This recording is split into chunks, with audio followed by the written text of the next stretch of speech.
Bom dia, aqui é Jenny Lee, eu sou estrategista de ações da XP e esse é o primeiro Morning Call de 2023, do dia 2 de janeiro.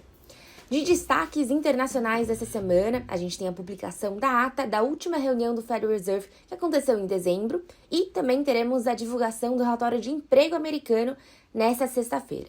Também serão divulgados os índices de gerentes de compras, os PMIs, referentes a dezembro de países desenvolvidos, a inflação ao consumidor e ao produtor da zona do euro. E no Brasil, o foco serão os primeiros dias do novo governo e definições de política monetária. Na parte de dados econômicos, destaque para a produção industrial de novembro e inflação medida pelo IGPDI de dezembro. Com liquidez reduzida, o Ibovespa encerrou a última semana do ano de 2022 praticamente de lado aos 109.735 pontos.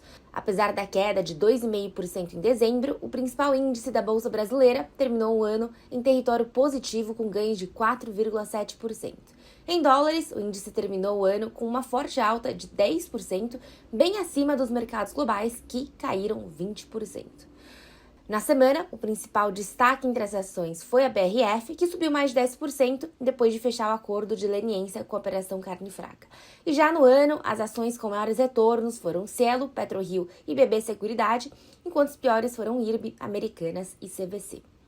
O dólar fechou a semana com queda de 2,3%, mas no ano, o real foi uma das poucas moedas que se fortaleceram contra a moeda americana, valorizando 5,6% e terminando 2022 cotado a R$ 5,25. Na renda fixa, as taxas de juros apresentaram queda diante de sinalizações por parte do governo eleito com o cenário fiscal. Vale ressaltar que a semana também foi marcada pela baixa liquidez nesse mercado. Hoje, os mercados globais ameaçam positivos depois que os índices americanos registraram a pior performance desde 2008, em um ano marcado por inflação elevada e aperto monetário ao redor do mundo. Na Europa, o PMI de manufatura registrou 47,8 pontos em dezembro versus 47,1 no mês anterior, sugerindo que a desaceleração econômica pode ter passado seu pior ponto e inicia uma recuperação à medida que as cadeias de suprimentos vão se normalizando e as pressões inflacionárias também arrefecem.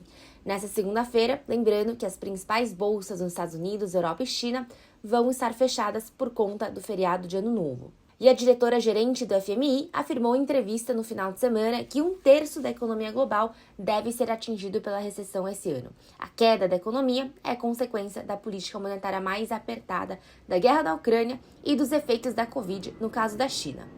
E, em discurso de Ano Novo, o presidente chinês disse que ainda existem grandes desafios na luta da China contra a Covid.